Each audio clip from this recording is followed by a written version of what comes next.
The head chef showed how to slice top-quality beef into pieces just 2 millimeters thick. Then he told the girl to try. But before she even made a cut, he said it was too thick. She panicked, but gathered her courage and made the first slice. The chef threw it away. She made a second cut. Still not satisfied, the chef yelled at her again. The girl was nearly in tears. She practiced over and over before barely passing. Next came stir-frying, but as soon as she dropped the beef into the pan, the chef grabbed it and dumped it out. He said it was overcooked. One pan after another, he tossed out the beef, and called her an idiot. The girl cried and almost walked out, but she couldn't give up. She used to cook at a street stall. By luck, she had passed the chef's test and stayed in this kitchen. If she left now, she could only return to the countryside. So she went back. Even if she got hurt again, she would keep going. The next morning, her co-workers arrived and saw her asleep on the floor. Her arms were covered in burns. When the chef came in, she cooked the beef right in front of him again. This time, the beef was cooked perfectly in just a few seconds. It was clear and almost see-through. The chef took a bite. He said nothing.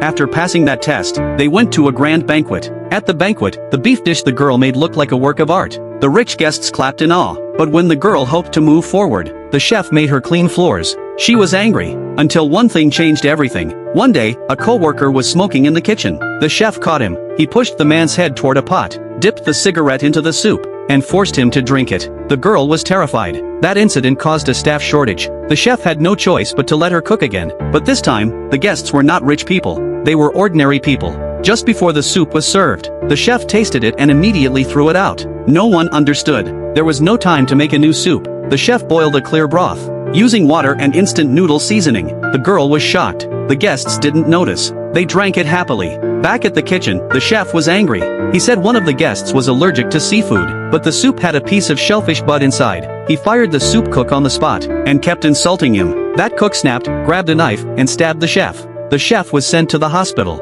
Only the girl came to visit him. There, the chef told his story. When he was a child, he once tasted caviar that had fallen on the floor. It was expensive, but tasted awful. He realized rich people didn't care about taste. They only cared about status. Years later, he became a chef. He used cheap ingredients and passed them off as luxury food. The rich praised him anyway. Once, a family of 3 was deep in debt and planned to die together. Before that, they spent all their money to buy one last meal from the chef.